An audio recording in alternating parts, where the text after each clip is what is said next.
Hey there, welcome back to another video. This time around, it is my rant on what I find to be the sad state of franchises in Hollywood today. Now, there are exceptions to the rule. One of them is Cobra Kai, or films like Blade Runner 2049, or Top Gun Maverick, but those are still exceptions.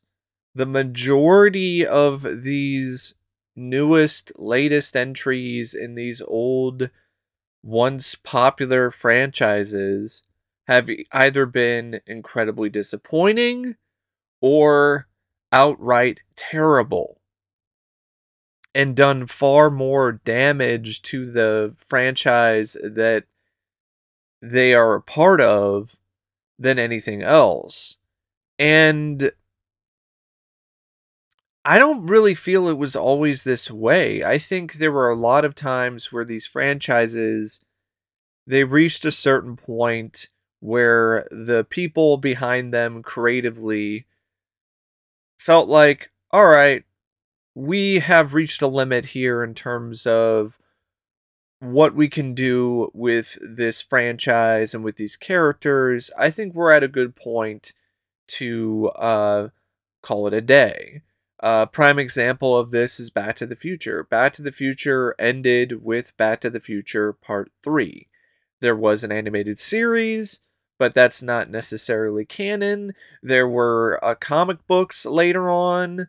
There was a Telltale video game, but it still pretty much ended with the third film in the series. That was the initial intent from Bob Gale and Robert Zemeckis, and they stuck with that. There have been numerous chances and opportunities to potentially do another film in the series, whether it be a fourth installment or a remake, and Zemeckis and Gale have pretty much declined to allow Universal or anyone else to do that. They gave a musical permission, but other than that, they have stood firm when it comes to the franchise ending with Part 3. And that's admirable. But it's also another exception because of the fact that Robert Zemeckis and Bob Gale actually had something written in their contracts where they were able to have full control of the rights of the Back to the Future franchise. So if there's anything Back to the Future related that is put into production, they're the ones that have to sign off on it. And both of them are adamant and against a remake or a reboot or anything that doesn't involve Christopher Lloyd and Michael J. Fox in a large capacity. So it's just one of those things where that is a good example of what can happen when you have people who are the creators of a franchise, the fathers of a franchise, for instance, who are doing the right thing. But nowadays, you have a lot of these other instances where things are just way out of hand, and these franchises and these beloved characters just keep getting dug up out of the ground and propped up in front of cinemas and audiences just for another installment or another ride, just to keep this franchise alive so the studio can continue to siphon and suction money from it. And like I said at the start of this video, there are exceptions to that as well. For instance, Fast 5 was, in my opinion, the best film in the Fast and the Furious series, and that was the fifth film in the franchise. But even in that franchise, things are getting to the point where the returns are diminishing, the quality is diminishing, and the series is becoming an even bigger joke than it already was. Then you have Mission Impossible.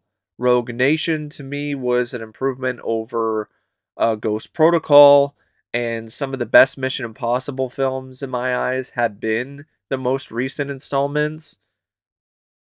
But Also, you have someone involved with those films who wants to make sure that these are films that are done with care and respect and done the right way. And Tom Cruise, who his production company is one of the main companies behind that franchise.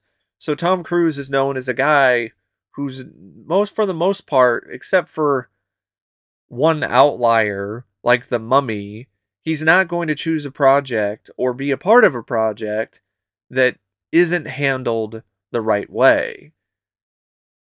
And you do have other things like Blade Runner 2049, or speaking of Tom Cruise, of course, Top Gun Maverick, which was one of the biggest hits of 2022. But even in Top Gun Maverick's case, that's just the second film in the series. When you look at a lot of trailers and a lot of upcoming films that are going to be coming out in the next year or so in these franchises, these are like the fifth, sixth, or seventh, or eighth films in the series. When you look at the recent trailer that dropped for Indiana Jones and the Dial of Destiny, which, by the way, I think is an incredibly stupid title. It makes it sound like it's an Asylum ripoff or one of those librarian movies with Noah Wiley from the USA Network. Or was it TNT? I forgot exactly which network it was. But those films were actually rip-offs in their own way of Indiana Jones. And it's pretty funny that the new one has a title that you could see being either an episode of the Librarians TV series or another Librarians movie. Or it could have been something National Treasure related. National Treasure, The Dial of Destiny. But yeah, the title is dumb, but I could get past that if the trailer actually showed something promising. But other than some really impressive looking de-aging of an older Harrison Ford via CGI, there really isn't anything else to write home about or to really talk about that positively when it comes to the trailer for Dial of Destiny. Harrison Ford and John Rhys Davies as Indy and Sala, those scenes were more sad than anything else to me because their age was very evident here, and it just felt like their best days have passed, and it was one of those things where it was trying to recapture the glory days and some kind of fan service, but it just really was sad to me. It made me sad. It didn't make me happy. It made me sad. And a lot of the trailer made me sad. The overload of CGI to the point where you're not even seeing Harrison Ford do a lot of these stunts. I get it because he's a really old man at this point. But if that's the case, why even bother? Why even make this movie? If most of the scenes are going to be in CGI to begin with, why don't you just do an animated series? And I'll get to that a little bit later, but I just want to finish more of my thoughts on the trailer first. So, yeah, the CGI looked like something out of a Marvel movie or one of Disney's TV shows that they would stream on their streaming service, Disney Plus. The action sequences were incredibly underwhelming. Nothing about them really got me excited or thrilled. Oh, Indy on a horse in a parade. Woo. A scene on a train where it's mostly done entirely behind a green screen. So exciting. And it doesn't help either that you don't really see much of a reference to Marion, so I'm really leery of what they're going to do with that character. And speaking of leery, you've got Boyd Holbrook, who's playing one of the villains, and I liked Logan, which was also directed by James Mangold, who's directing Dial of Destiny, but I thought the Boyd Holbrook performance was one of the weaker aspects of that movie. Also, he was in The Predator, which was absolutely horrendous. So, and that was, I guess, you could say that was the fourth entry in the Predator franchise, unless you count the Alien versus Predator films. Then it was actually, I believe, like the sixth or seventh. But yeah, the Predator was an absolute shit pile. So Boyd Holbrook being in this as a villain, kind of a warning sign. Then you have the character played by Phoebe Waller-Bridge, who is rumored to be like a lot of these other female characters you've seen in films lately, who for some reason don't have much charisma or personality, are always stone faced or just giant sourpusses, and for some reason these writers seem to think that strong female character equals no personality, or the personality is just being unlikable and bitchy. And I'm really tired of that. Say whatever you want about Willie Scott in Temple of Doom and how annoying she was. She was still a likable character when she wasn't screaming her head off. I can't really say the same from the scenes that I've seen with Phoebe Waller-Bridge in the trailer for Dial of Destiny. In fact, the few scenes that I did see, I thought were awful. She had no screen presence, and she had zero chemistry with Harrison Ford. It was like the two of them were oil and water in the scenes that they shared in the trailer. Also, the rumors that I read prior to this trailer coming out about time travel being involved are apparently accurate. And going back to like Back to the Future, that fits in that franchise because that franchise is all about time travel.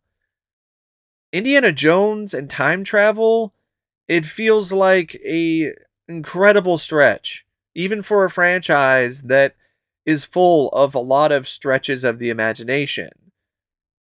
I, for one, never had a problem with the aliens in Kingdom of the Crystal Skull, but to me, that was less of a stretch here than time travel. Time travel, now you're really going out there. And I don't know why it had to be time travel to begin with. Oh, if the rumors are accurate that something happens in the past where old Indy winds up teaming up with young Indy to stop the Nazis or something and then gets erased from history, that's the reason why we have time travel, because Indiana Jones, the only way where Indiana Jones can get erased from history entirely or sacrifice himself to save the world one last time is via time travel. But you don't even have to do that to begin with. Why does Indiana Jones have to die? Why do we have to do this again? Do we not learn from the mistake in The Force Awakens when Solo died? Did we not learn from No Time to Die when Bond died? No, we didn't. We aren't learning. Period. You can tell that these studios, these writers, these producers, they're not learning from their past. And as a result, they're doomed to repeat the mistakes of the past. This is why, in a lot of ways, it might be better to just leave these past franchises in the past. Let them rest in peace. There's no reason to have another Nightmare on Elm Street with a aging, old, craggy Robert Englund coming back and putting on the Freddy makeup again and bringing back Heather Langenkamp as Nancy and having it be the real sequel to A Nightmare on Elm Street and pull a Halloween 2018 with A Nightmare on Elm Street. We don't need that. I don't want that. I love A Nightmare on Elm Street. It's my favorite horror franchise. But because I care and I appreciate and I love that franchise so much, I don't want another one. I just want them to just leave it alone. There's been enough. We've had enough films. We've had enough stories. There was even an entire TV series called Freddy's Nightmares. It had Freddy and A Nightmare on Elm Street had its time in the sun. There's nothing wrong with letting these older franchises and these beloved characters just rest in peace. To me, I think that's the respectful thing to do for a lot of these franchises. I don't want another RoboCop because we reached a limit.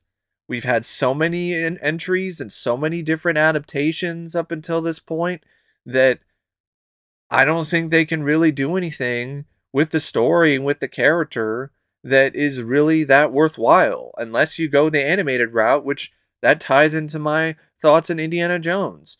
There was an animated short that a animator named Patrick Shoemaker made and posted on YouTube like 6 years ago called The Adventures of Indiana Jones. And the short is amazing. It's great. And I'm actually going to link it in the video description down below. And that is exactly what I think the Indiana Jones franchise should be doing going forward. Or something like RoboCop. Animated series on Netflix or Disney Plus or Paramount Plus. Why? Because the potential, the avenues you can take when it comes to the stories is limitless. Animation costs far less than a live action installment in a franchise does.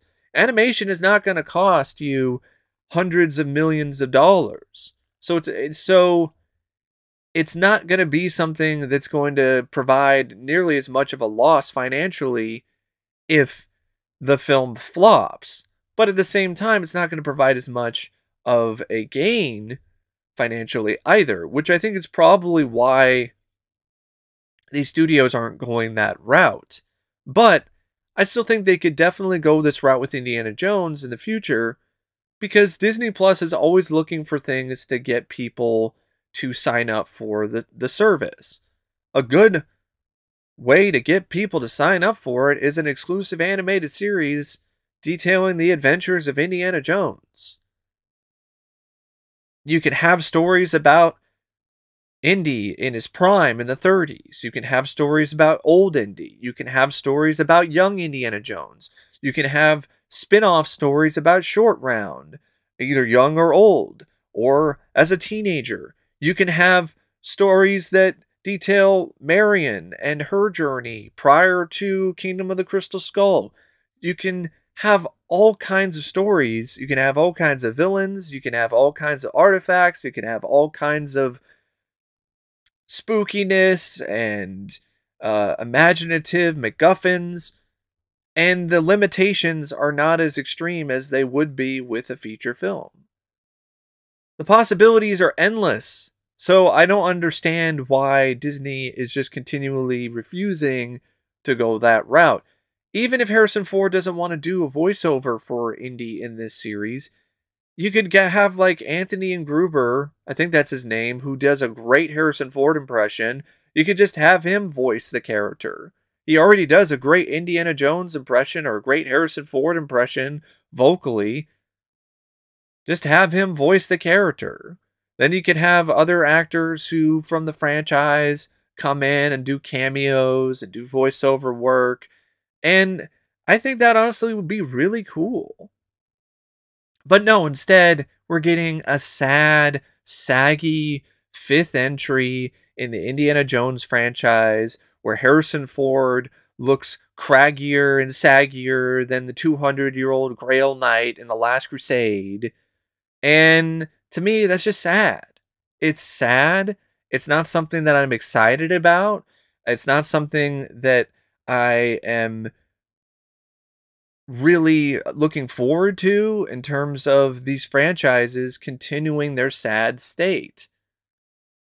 Yes, I will repeat this. There are exceptions, but there are numerous other instances where this is just incredibly depressing, disappointing, or pathetic The latest Star Wars franchise, for instance. I've been hearing things about the Willow TV series that make me roll my eyes and shake my head, which shouldn't be too surprising considering it's a Lucasfilm and Kathleen Kennedy and Disney who are behind it. And that's another thing I don't get. It's like, why would anyone have any amount of faith in Indiana Jones 5 when you look at Disney and Lucasfilm's track record lately, with all these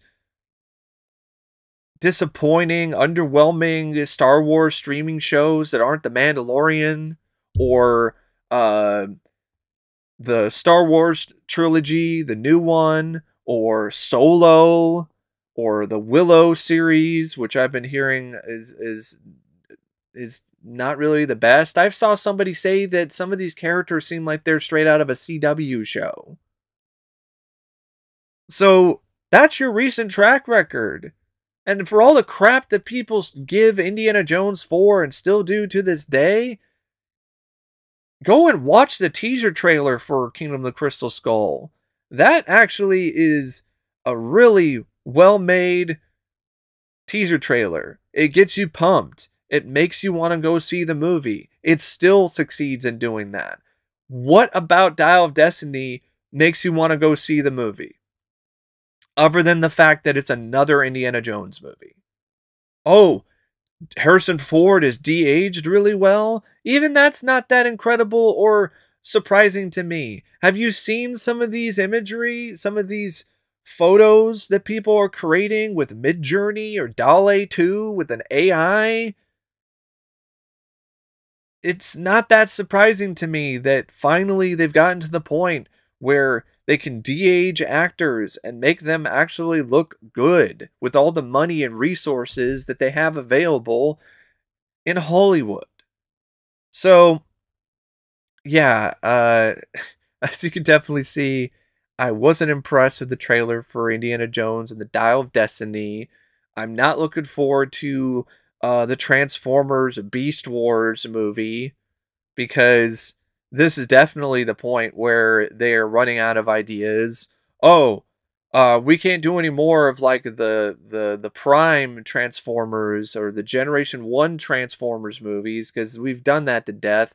So now we're going to do Beast Wars because of nostalgia.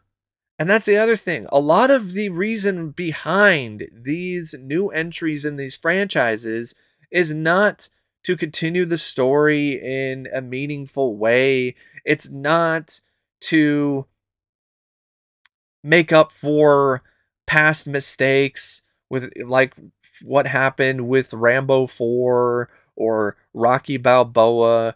No, it's to just make money. It's just to keep this gravy train rolling. It's not really for any other reason. It's to maintain the rights to these franchises and these characters.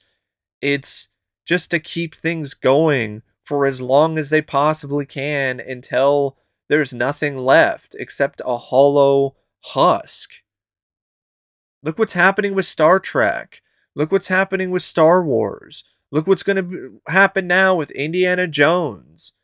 Yeah, there's Cobra Kai, and there's Top Gun Maverick, and there's these other instances where this is done in a way where it doesn't seem like it's just there to make money or make a profit or just keep things going as long as they can until the wheels fall off. But I will reiterate it again. Those are exceptions. Those are not the norm. And I'm just tired of it. I'm tired of seeing these franchises in such a sad state of disrepair. And the reason why they're in such a sad state is because these studios won't retire these franchises. They won't let them rest. In conclusion, one pretty tired and true notion comes to mind. Less is more. I personally feel that the reason why a lot of these other sequels that we had in the 80s and 90s were so successful is because you didn't have an overabundance of them in theaters or on streaming or in media in general. You had a nice amount of them, but it wasn't an overwhelming amount to the point where things become homogenized, things become generic, things become stale or rotten with each entry in a franchise. This is not something new. This has happened numerous times in the past with other popular film franchises. One of the most popular film franchises in history was the Universal Monsters series. It reached its breaking point with the Abbott and Costello films, where they were just parodying the monsters and just turning them into jokes because that's really all that they had left. And at least that was something that was done in a way where they were very aware of what they were doing. It seems like what's happening now with these franchises and these beloved characters being turned into jokes or shells of themselves is something that's not right there up front and center. It's done in a way that's shady. It's not one of those things where it's like, oh yeah, we are intending this to be a parody. We are intending to make a joke out of Indiana Jones or Star Wars or Star Trek or some of these other franchises. That's the intent. Like with Abbott and Costello meet Frankenstein. But in these recent entries and some of these bigger popular franchises, when they turn these characters and the franchise and turn into a joke, it's not even necessarily intended to be a joke. They just wind up turning it into a joke because of just how poorly they are handling these characters and these franchises and these stories.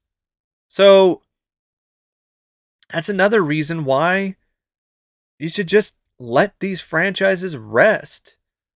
Let them go on their merry way. Let them ride off into the sunset and leave the door open for other franchises to take their place. If you just continuously keep churning out new entries and new sequels and new reboots and remakes of these older franchises, you're not going to leave a lot of room for these new franchises.